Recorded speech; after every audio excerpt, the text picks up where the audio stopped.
For today's recipe, we're going to make roast chicken. So this is a staple food at home that can easily be cooked. And now, let's start cooking. Ang una po muna natin gagawin, or we're going to wash our chicken to remove po ng excess fats niya, tapos yung mga leftovers po na pin feathers.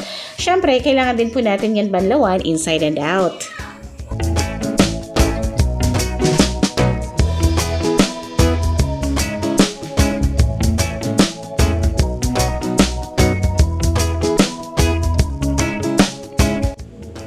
Ngayon, meron po tayo ditong 6 na piraso ng ating kalamansi. So, remove po natin yung juice nito. Tapos, kailangan din po natin mag-prepare ng ating salt at saka yung ating pong freshly ground pepper. Tapos, kailangan din po natin ng isang sachet ng ating seasoning granules. So, this whole chicken is easily to prepare for roasting. So, una po ay buhos po muna natin yung ating calamansi juice sa ating chicken. So, parang papaliguan po muna natin ito ng calamansi juice natin. Lalo na po dun pinaka sa loob nun, yung pinaka-bag niya. Yan, ganyan. After that po, ay we're going to add ng ating salt and pepper. Pati na din po sa loob nun, lagyan din po natin para mas malasa po. Tapos, lagyan din po natin ito ng soak ng lemongrass at saka ng ating onion leeks for an aromatic flavor. Tapos, syempre, dadagdag po natin ng ating seasoning granules na ating pampalasa.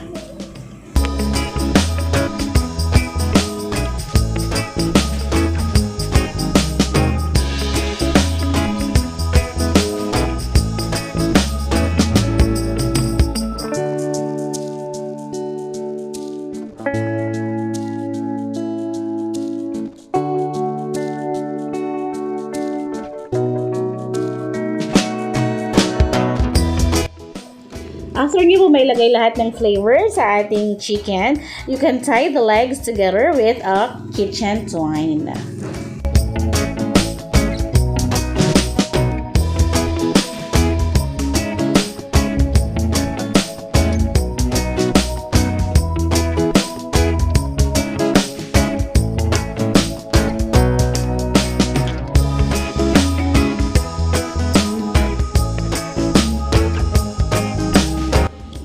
And now, ay ilagay na po natin ang ating whole chicken at ang juice nito into our compact convection oven.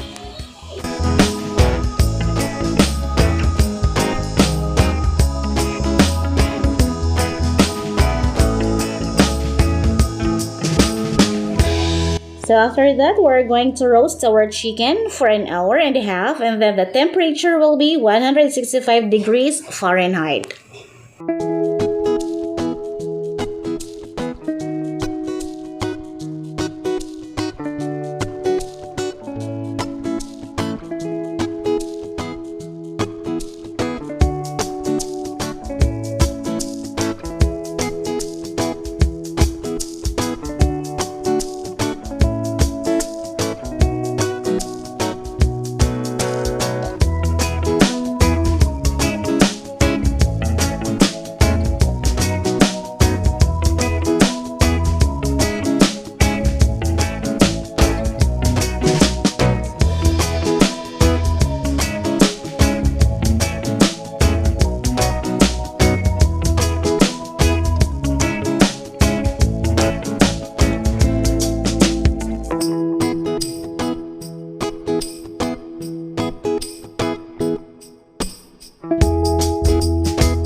malapit na pong maluto ang ating roast chicken.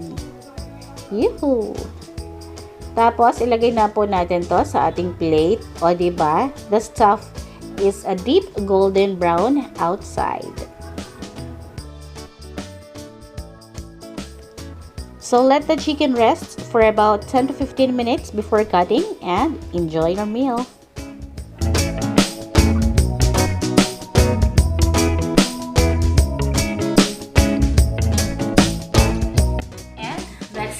Our roasted chicken is already done. So, pwede po siya for all occasions. If you like this recipe, just like this video, and please subscribe to this channel.